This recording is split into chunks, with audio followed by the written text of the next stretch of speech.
Nathan, you've had some proud moments as Luton Town manager. Dare I suggest that's one of the proudest? That's a great effort. Outstanding. You know, the group put their body on the line, defended the cage superbly well, came away from home, and with masses and massive of adversity. You know, adversity. We've got 4 centre halves out, people playing out of position. Jordan Clark coming into right back, Breed centre half, Lockyer, immense centre half, Bell defending, everyone, Pelly coming back from injury.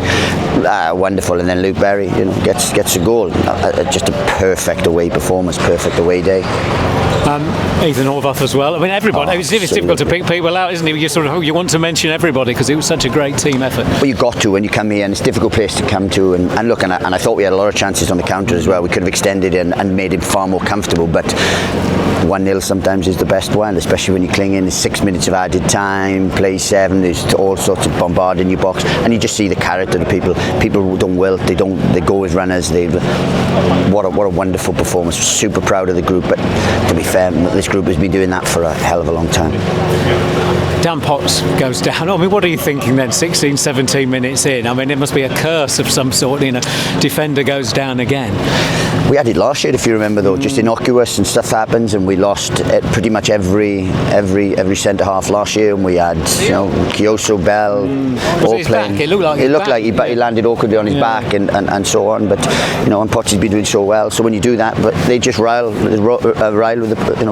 the punches really, and roll with the punches is the thing. And whatever you ask them to do, they do. And we don't really play a back four. We had to play a back four, and we were excellent playing a back four. First half, if we had a little bit more quality, we'd have got better chances. And the second half, defended so well, got the goal, soaked up a little bit of pressure, all in front of us, and then and Madine was a threat in terms of the first ball, but we competed admirably, and then really had good opportunities on the counter that possibly we could have extended it. Although in fairness, that was down to some good. In fairness, they could 2 good tackles back from their defenders rather than sort of missing chances. But sometimes. Carlton stepped inside, and you expect him to pick and stuff. And so if one of those goes in, then it's all comfortable. But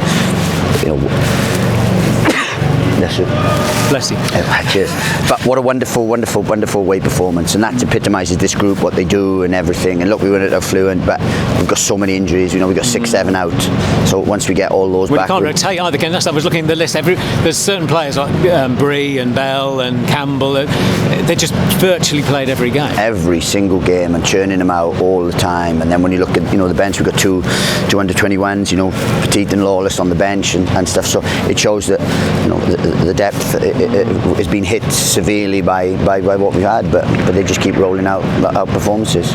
We've got to do it all again on Tuesday, and then Saturday. That's what I'm saying. It's just crazy, and that's what we don't want to repeat myself. But some idiot arranged the World Cup, they condensed everything, and then that's what happens. Were you under pressure to squeeze that win? Because that one on Tuesday should have been a Saturday, but because the Queen passed away, etc. Were you under pressure to squeeze that one in there? Because I thought it might have been delayed a little bit till later on. Well, probably now we wish we had, but you can't be. You don't know when, you don't know what you're going to have. And with the squad we had, we don't know we were going to lose that many. We don't know we were going to lose Osho to suspension, a stupid suspension. Well, and then he put real pressure on people, and he knows that. He knows he's been an idiot, really. But look, he's a good kid, and he'll be back. And thankfully he comes back in on Tuesday. But Bradley, and then Burke, and then we've lost Potts today. It puts real pressure. We lost Doughty. We've lost Fred Onyedinma, Coley Woodrow.